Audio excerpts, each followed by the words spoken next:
Começa agora. Diálogos no Jardim das Oliveiras, com Alberto Almeida. Alô, alô, alô, amigo ouvinte da Rede Boa Nova de Rádio, telespectador da TV Mundo Maior. Estamos chegando para mais um Diálogos no Jardim das Oliveiras. Alberto Almeida, tudo bem contigo, amigo? Tudo bem, caro Damião, a nossa alegria recebê-lo de retorno das férias, com essa voz firme, sempre altaneira, nos convidando sempre para um encontro festivo e sempre de conteúdos doutrinários que nos levam a reflexões sobre temas muito importantes. Obrigado, amigo. Vamos juntos com Alberto Almeida, mais um Diálogos no Jardim das Oliveiras. Alberto Almeida, qual é o tema do programa de hoje? Os espíritos relacionados à feitiçaria, eles nos atingem? É um questionamento sobre essas questões que perpassam o nosso mundo místico, nosso mundo e no nosso Brasil, especialmente. É um questionamento que pode nos conduzir a reflexões espíritas com determinado acerto das nossas dúvidas ou diminuir as nossas inseguranças, a nossa ansiedade e, sobretudo, os nossos medos. Acompanhando, participe no chat ali no Facebook, no YouTube, participe você também. Espíritos relacionados à feitiçaria nos atingem a partir de agora. Alberto Almeida. Então, caros amigos, essa é uma reflexão que nos perpassa.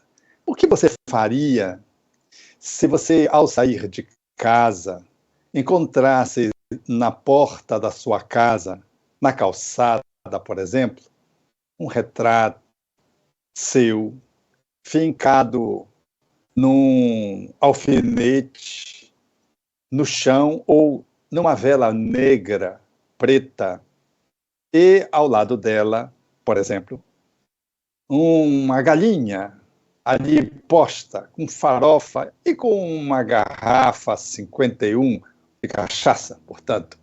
Então, o que você faria?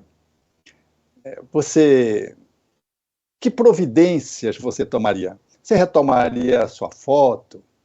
Pegaria a cachaça? Chamaria alguém para limpar? Você mesmo faria isso? Voltaria para dentro da casa? Pularia por cima desse despacho feito à sua frente? Há na nossa comunidade muitas fantasias e muitas ocorrências que envolvem aquilo que os espíritos chamam e falam do comércio no mundo espiritual com entidades de baixo teor vibratório. É verdade, diz o espírito André Luiz, quando trata do assunto no livro Nos Domínios da Mediunidade, acerca das entidades que são comercializadas pelos encarnados para que elas possam agenciar determinados objetivos dos encarnados, determinados pedidos que lhes são feitos, e o quanto essas entidades, que tendem a atender pedidos meramente mundanos, tudo da esfera das nossas ações de encarnados, como elas se movimentam, o que acontece, que vínculos se estabelecem entre esses espíritos de baixo teor vibratório, de evolução precária, em relação àqueles que agenciam esse tipo de transação para atender pedidos comercializados por outros, na tentativa de se obter um namorado, de se obter um emprego, disso ou daquilo que se trata e que tangencia e que diz respeito às nossas demandas e competências existenciais, bem materiais dos encarnados. Mostra o espírito André Luiz a presença de benfeitores tentando sensibilizar os encarnados para dar um outro roteiro a esse tipo de reunião mediúnica, através das quais esse intercâmbio de teor vibratório prejudicado, baixo, precário, se faz, mostrando a nocividade e os prejuízos e as consequências que se estabelecem para aqueles que fazem esse tipo de prática e os vínculos que criam com esses espíritos, que mais cedo ou mais tarde terão que arcar com as consequências, inclusive recebendo-os na própria teia familiar como filhos, dizem os benfeitores, como uma forma de dissolver esse movimento de escravização de espíritos burlescos, espíritos precários do ponto de vista evolutivo, que se vinculam a pessoas que tentam dominá-los, emprestando determinados tipos de favores a eles, fazendo promessas. E esse comércio tão ruim, ele só poderia terminar muito mal. É a fala, portanto, dos benfeitores espirituais, desdobrando aquilo que os espíritos disseram a Allan Kardec, falando, portanto, da sintonia que regula as nossas relações com os espíritos. Quando estamos no bem, não temos que temer a nada. Vinculamos-nos a espíritos superiores que guardam o padrão vibratório identificado com as nossas atitudes, com as nossas emoções nobres, com os nossos pensamentos positivos. Do mesmo modo que quando estamos nos vinculando a uma prática existencial ruim e cultivamos valores precários igualmente, e cultivamos pensamentos pessimistas, atitudes negativas, nós vibramos numa faixa espiritual de conexão com espíritos igualmente desse mesmo teor de existência, de vibração, sendo que eles estão no mundo espiritual. E esses encaixes, tipo tomada e plug, se estabelecem, gerando, portanto, uns quadros de interferências espirituais negativas que vão desde a influenciação negativa, simples, até os processos da obsessão mais complexos.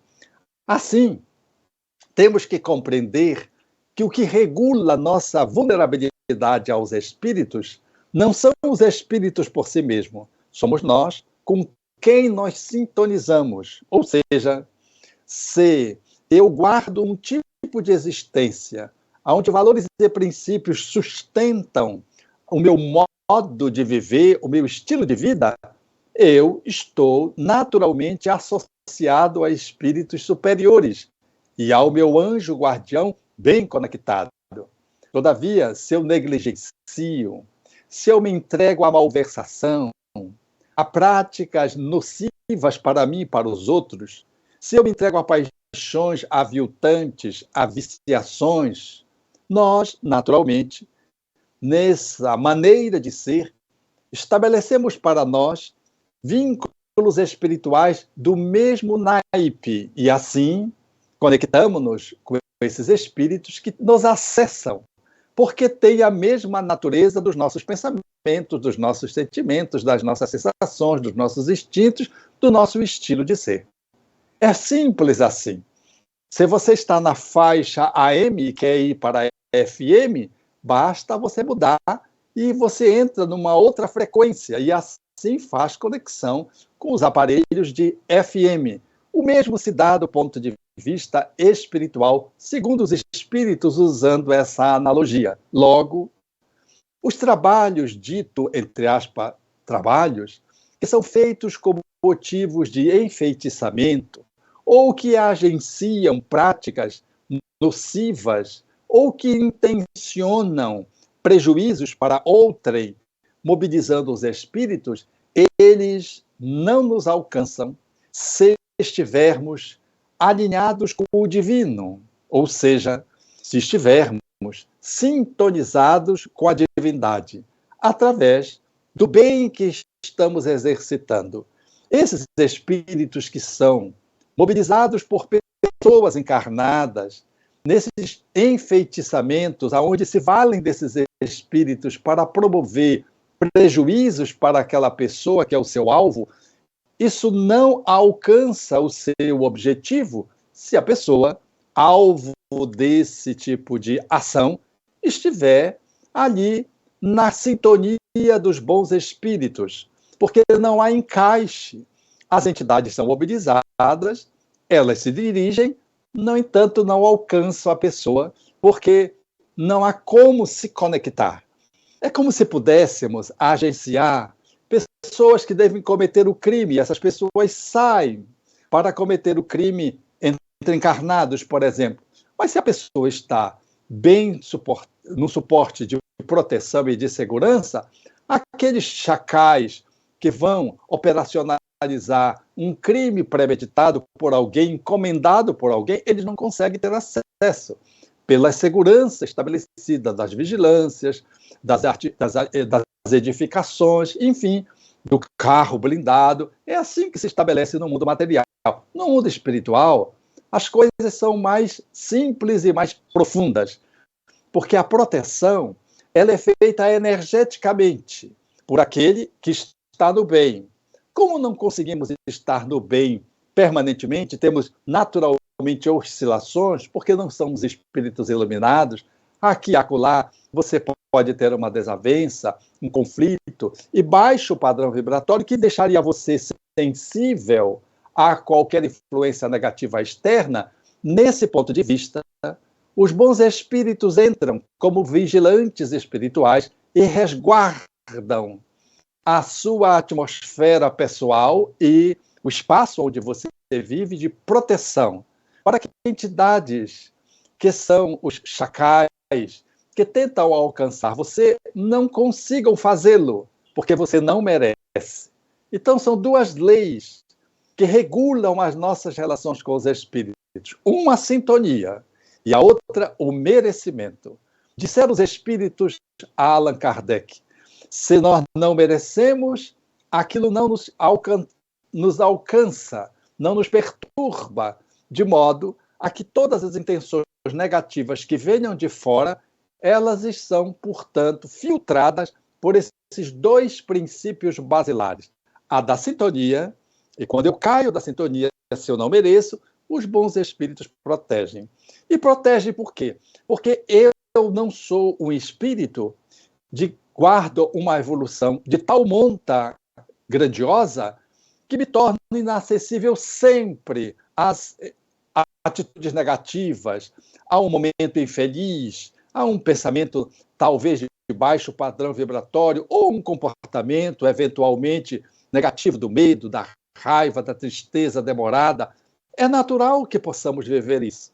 Ninguém consegue se manter numa linha de superioridade permanentemente, porque somos aprendizes da vida, estamos testando, avaliando, errando e acertando. E quando a gente erra, esse padrão vibratório, naturalmente, ele cai.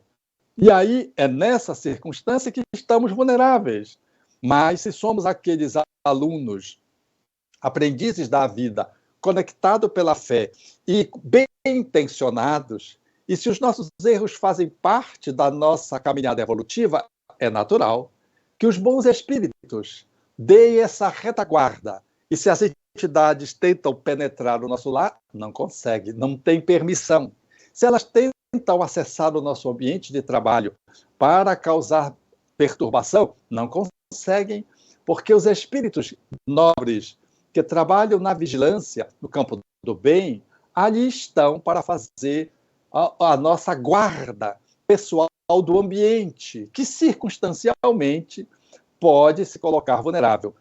Então, nada se nos acontece que não seja pela nossa sintonia e pelo nosso merecimento. É lógico que se eu caio de padrão vibratório e me entrego a práticas e um estilo de vida fugindo daquele propósito positivo e vou para a vingança, para o ódio, e me demoro nesse tipo de atitude, aí eu fico vulnerável e as coisas podem serem bem negativas do ponto de vista dessas interferências espirituais que foram agenciadas contra nós.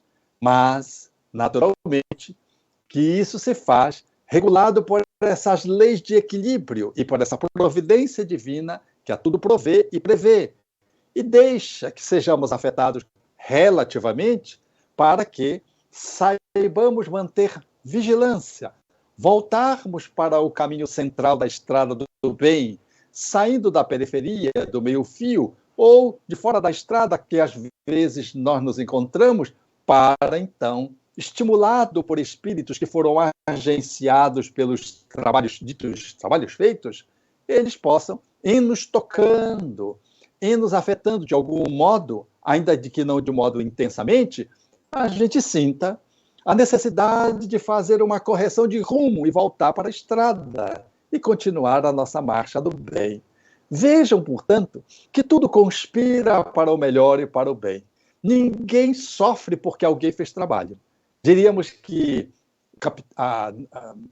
as cidades onde ocorrem e são caracterizadas, essas cidades, por esses tipos de agenciamento de trabalho, não teria prefeito, porque um mataria o outro.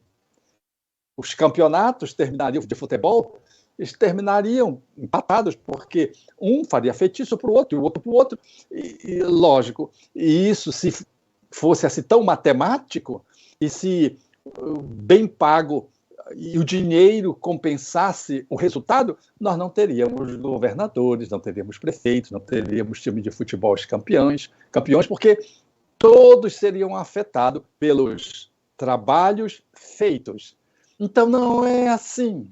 Essa mística empresta ao mal um valor e uma potência que eles não têm.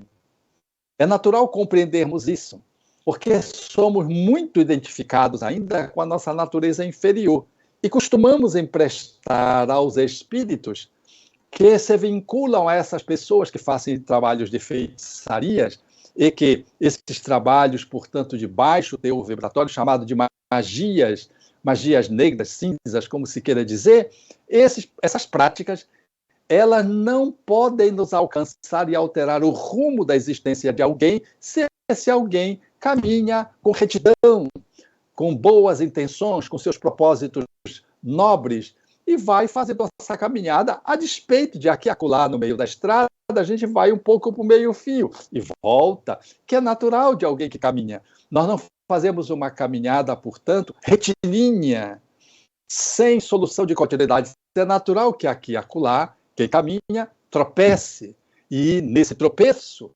caia. Isso faz parte da caminhada. Logo, esse processo, ele tem a salvaguarda dos benfeitores, a tutela de amigos espirituais que não permitem que possam ter consequências dramáticas de morte, de aleijamento. Não atingiu a pessoa, mas vai atingir o familiar. Eu costumo mesmo dizer de mim, na minha experiência pessoal, no âmbito da prática de convívio com os espíritos, nas reuniões dedicadas a isso, à luz do pensamento espírita, que esses espíritos, não mandados pelos outros, eles mesmos vinculados ou à causa do mal, ou vinculados pessoalmente a mim, ou aqueles a quem estávamos ajudando, vinham diretamente nos ameaçar. Não era ninguém que mandava, não. Era eles, por conta própria, que vinham ao nosso encontro. E sempre nos ameaçavam de que iria acontecer isso, ia acontecer aquilo. Ameaçavam os familiares, que iriam alcançar os familiares. Mas tínhamos a certeza, como temos ainda hoje, graças ao conhecimento espírita, de que detemos essa possibilidade de suporte espiritual e de que qualquer perturbação que se nos aconteça se dá se nós facilitarmos a sintonia, de que não é porque há um espírito, mandado ou não, por trabalhos ditos feitos, negativos, de magia, que venham ao nosso encontro, ou espíritos que, por vínculos conosco do passado, venham ao nosso encontro, de que eles vão nos aleijar, nos matar, que vão gerar doenças incuráveis, de que isso vai acontecer simplesmente porque eles querem. Porque a sombra não elimina a luz. Se estivermos na luz, e a luz é estar na verdade, no bem, na justiça, nessa busca, já que não somos justos de forma absoluta, não somos bons de uma forma absoluta, não somos pessoas que estamos identificados com uma ética e uma moral do bem de forma absoluta. Estamos no exercício de conquista, alargando as nossas competências. nesse esforço sincero, autoiluminativo, que nos marca o propósito, o sentido existencial. Assim sendo, essas entidades espirituais que vinham em relação a nós mesmos fazer as ameaças não comercializadas por ninguém, e aí tem um valor mais intenso, porque quando é o próprio espírito que deseja fazer o mal, é ele que está fazendo essa escolha, não é alguém que o contratou, o que torna ainda a relação com os espíritos mais desafiadoras, especialmente se esses espíritos foram lesados por nós no passado. Pessoas que passamos para trás, violamos, matamos, traímos, assassinamos, enganamos.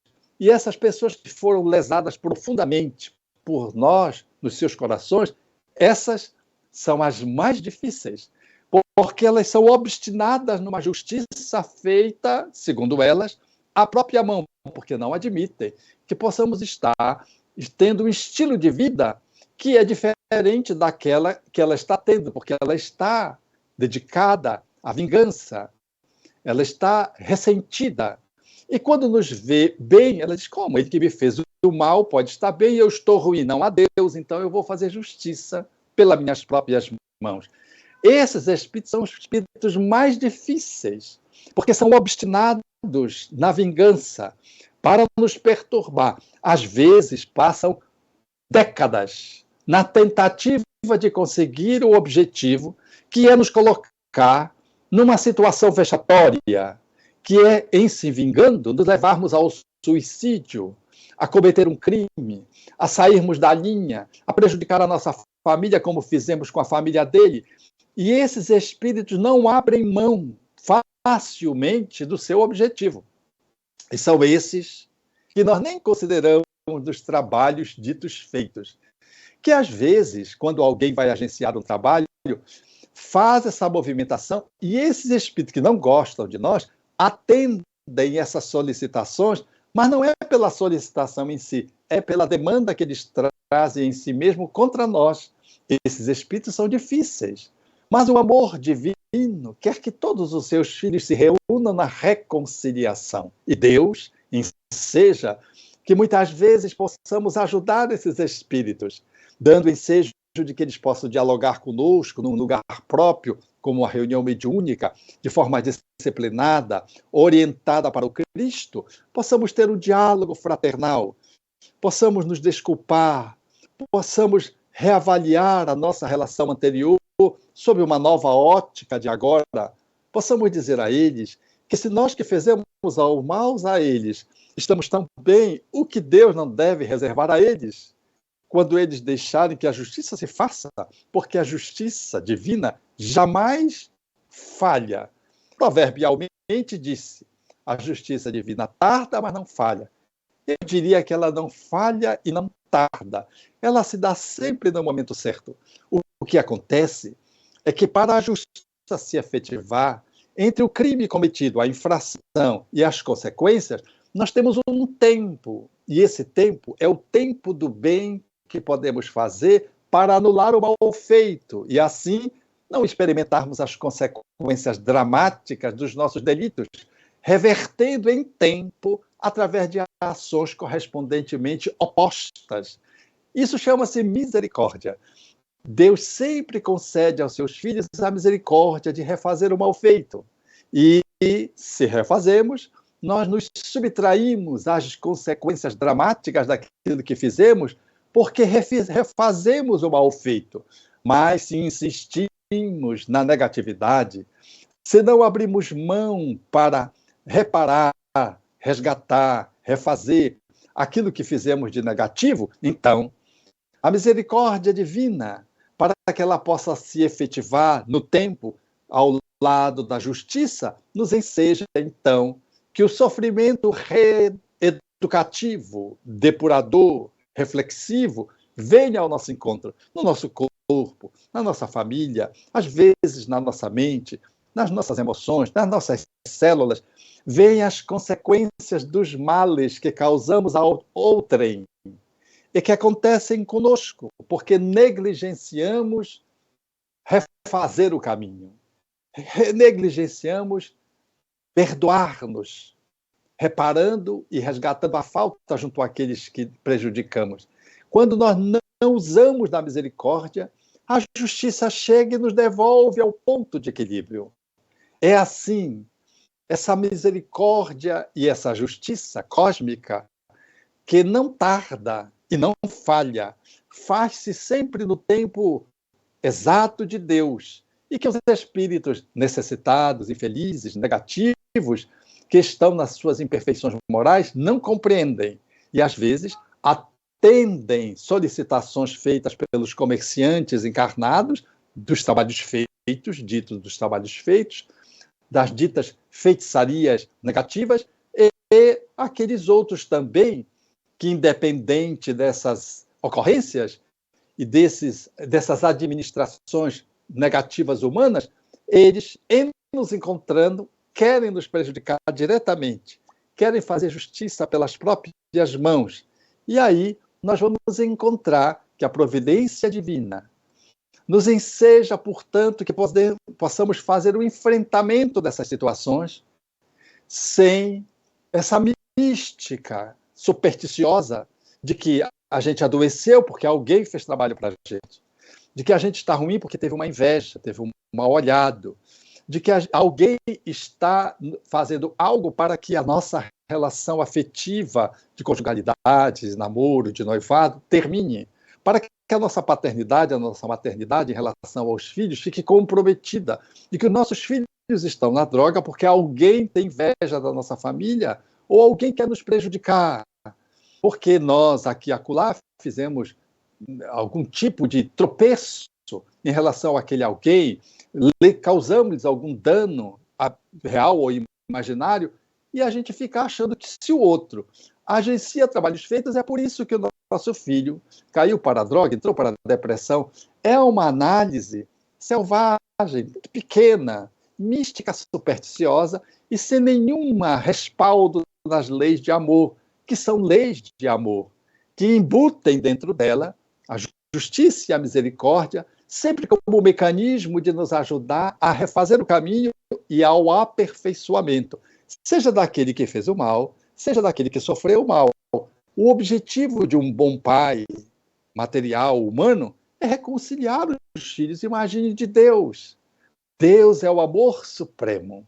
Ele jamais abre mão de poder dos seus filhos, ajudá-los a que eles possam se encaminhar.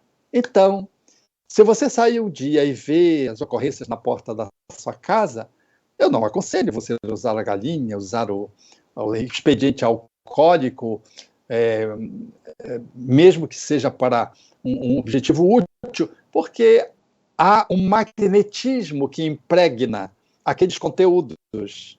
Mas também não mande alguém limpar como se você for limpar, a sua mão vai acontecer, você pode adoecer. Não, faça você mesmo. Faça o asseio normal, sem medo, com fé. E ore por aqueles que fizeram isso, já que o seu retrato está ali, ore, apenas ore. Porque as entidades necessitadas serão atendidas. E aquele malfeitor que está agenciando as entidades está vinculado a elas. E isso você não pode ter nenhuma ingerência. Isso é um problema de quem faz isso. Mas não é, de modo algum, um problema para você se você está no bem.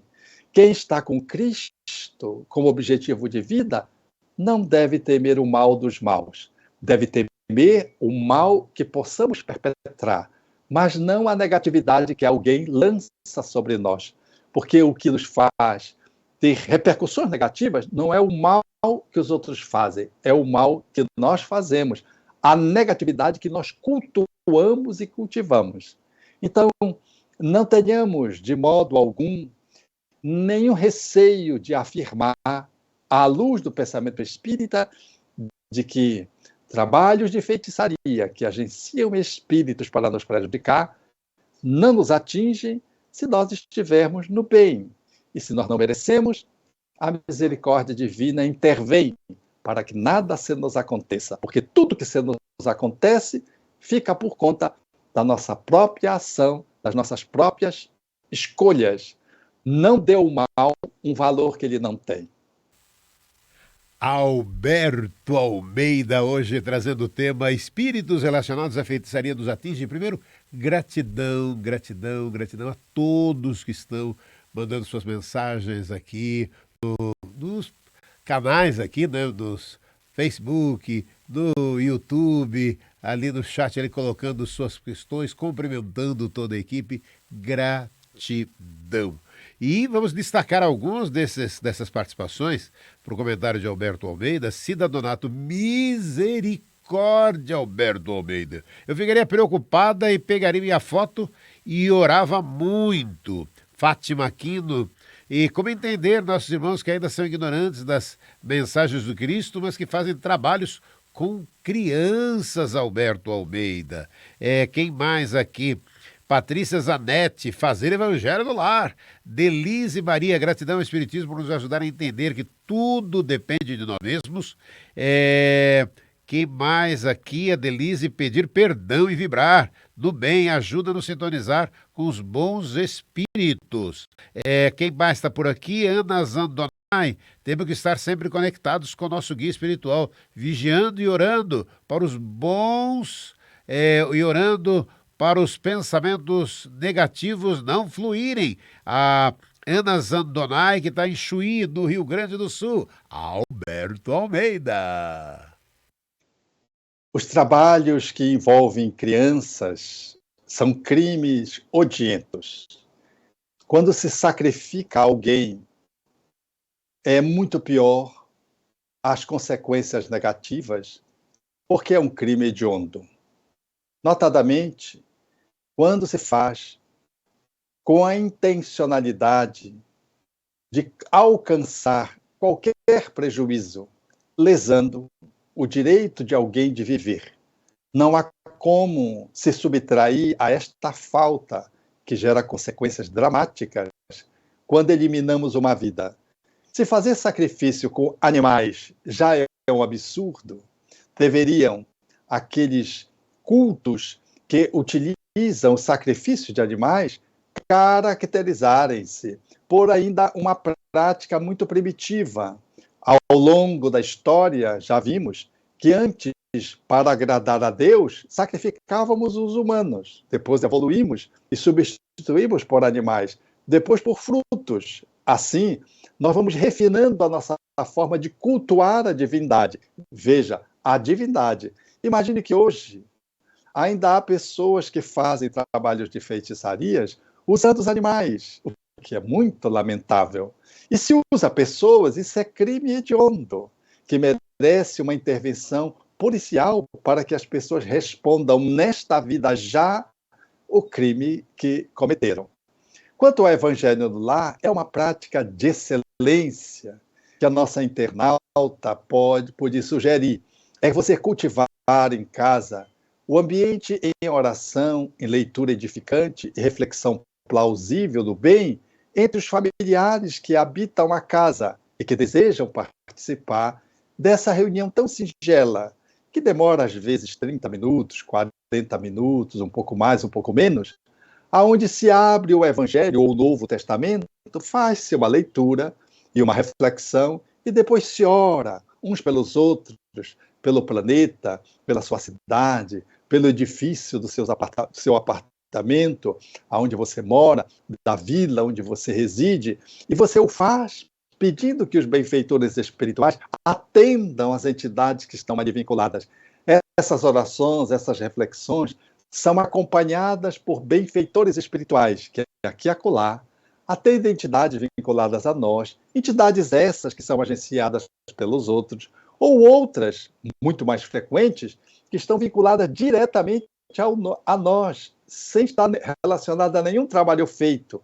E essas entidades, aos poucos, que são nossos irmãos, vão sendo banhadas pelas reflexões do Evangelho, pelas orações, testemunham aqueles que são seus inimigos encarnados, de quem eles querem se vingar, de que há uma mudança, e com o tempo eles se convencem de que há uma mudança, e cedem, então, para o bem, porque o objetivo nosso, de todos nós, é sempre nos voltarmos para o bem, porque esse é o objetivo das leis de amor, que nos amemos uns aos outros, tal como Jesus haveria de afirmar ao seu tempo.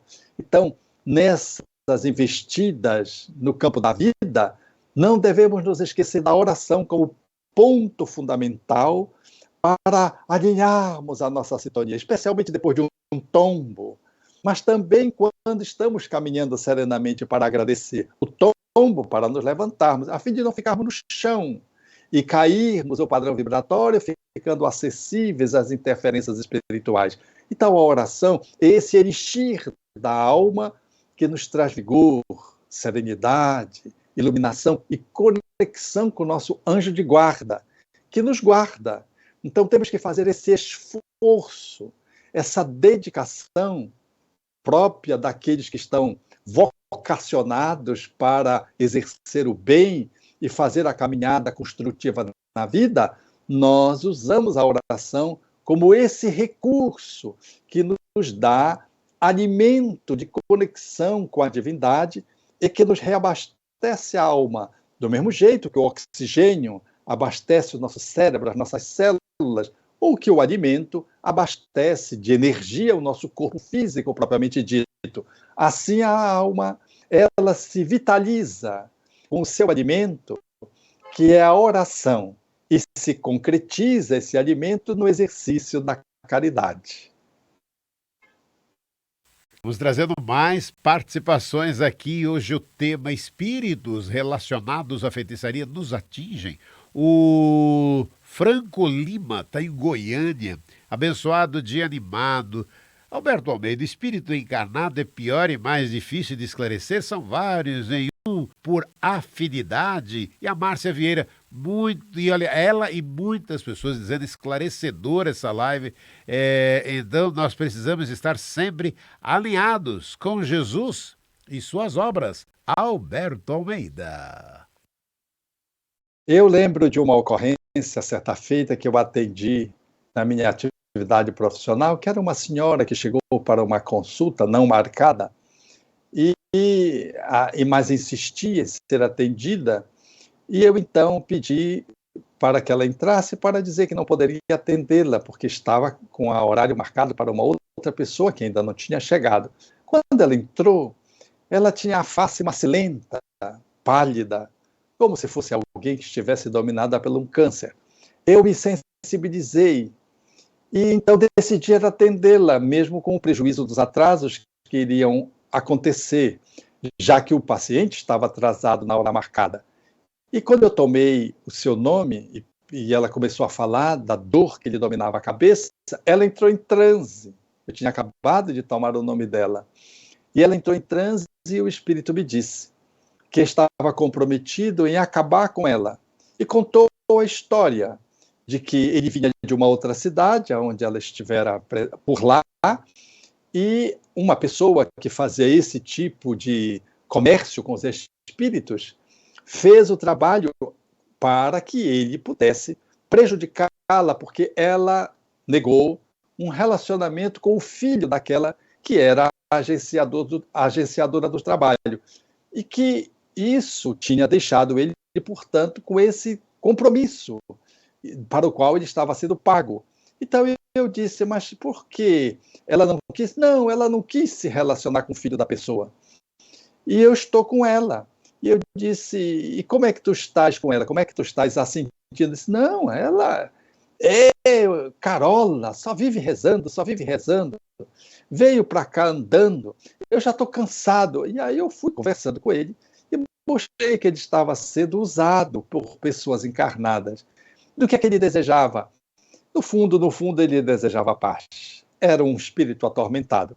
E quando nós fomos demovendo desse tipo de ação negativa sobre aquela senhora, ele foi cedendo e logo acolheu aquilo que se nos apresentou como uma possibilidade de oferecer a ele o melhor de que ele precisava, que era paz.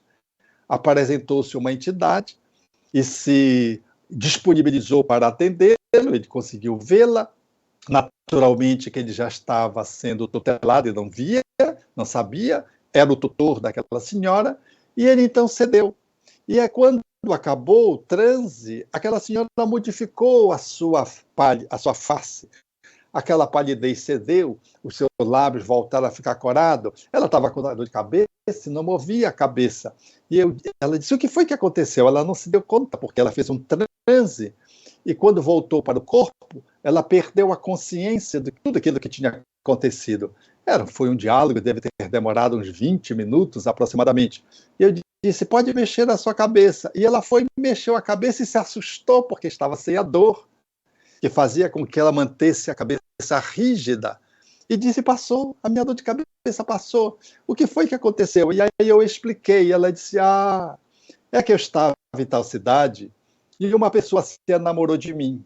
E eu estou em processo de separação com meu esposo, mas eu ainda não estou separado. Então eu não achei ético me relacionar com a pessoa, muito embora me sentisse também atraída, porque ainda não tinha terminado meu relacionamento aqui em Belém.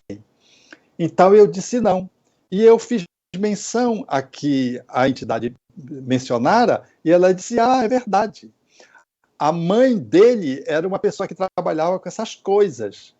E então, quando fui aprofundando um pouco mais o diálogo, ela disse, não, eu tenho orado muito. Quer dizer, aquilo que a entidade disse, que ela era uma carola, não parava de rezar, era verdade. Então, os benfeitores espirituais aproveitaram aquela circunstância não só para proteger aquela mulher, mas para ajudar aquele espírito necessitado que naquela ocorrência se beneficiara da convivência com ela, primeiro e depois do diálogo que estabeleceu conosco. Eu estou citando esse exemplo para mostrar que tudo que se nos acontece está sob uma supervisão divina.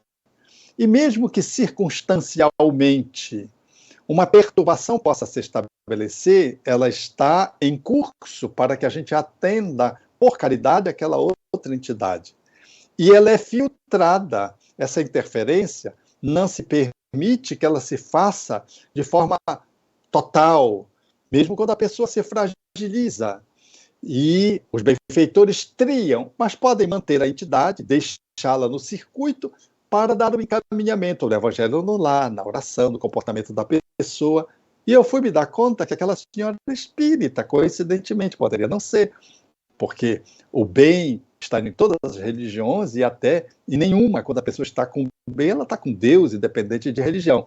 Aquela pessoa era espírita, lia o evangelho, e a entidade, na verdade, estava totalmente já vencida pelas leituras, pelas orações, mas ainda estava com medo de tudo quanto prometera aquela que for o agenciador do trabalho que ela deveria fazer, e estava dividida.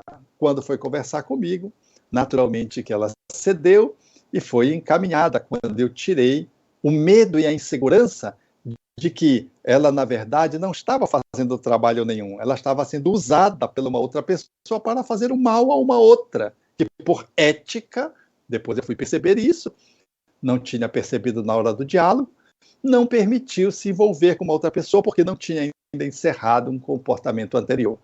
Eu estou dando esse exemplo para mostrar que a nossa vida é feita dessas ocorrências. Elas são brilhantes, são maravilhosas, porque os benfeitores espirituais nos cuidam demoradamente. À semelhança de um guarda-sol no qual estamos embaixo, assim são os benfeitores. Quando nós saímos do cuidado deles, podemos nos fragilizar, significando de que estamos na negatividade. Mas se estamos no bem, temos sempre esse guarda-sol nos protegendo. Mas a escolha de estar embaixo do guarda-sol é nossa. Então, e a forma de ficar é a oração e o exercício da caridade. O bom pensamento, a atitude positiva, isso nos coloca em conexão com esse guarda-sol que são o nosso anjo guardião e os benfeitores que regulam a nossa existência, a nossa vida. Então tenhamos, amigos, a consciência de que nenhum mal pode ser nos acontecer que não seja o mal que fazemos, mas que também nenhum bem vamos usufruir se não fizermos o bem, porque até o bem que o outro nos faz pode não nos contaminar se nos fecharmos para esse bem. Quantas mães abençoam os filhos e os filhos saem e vão para a farra? Quantos pais abençoam seus filhos os seus filhos vão para a droga, vão para o crime. Então, a bênção, ela só nos alcança quando nós estamos conectados com ela. E a maldição só nos fere quando estamos na atitude maldita.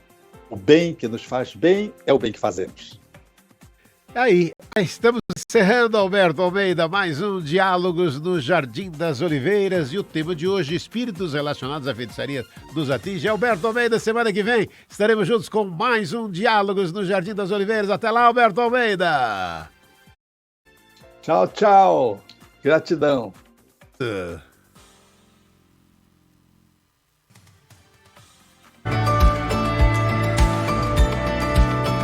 Você acompanhou Diálogos no Jardim das Oliveiras com Alberto Almeida.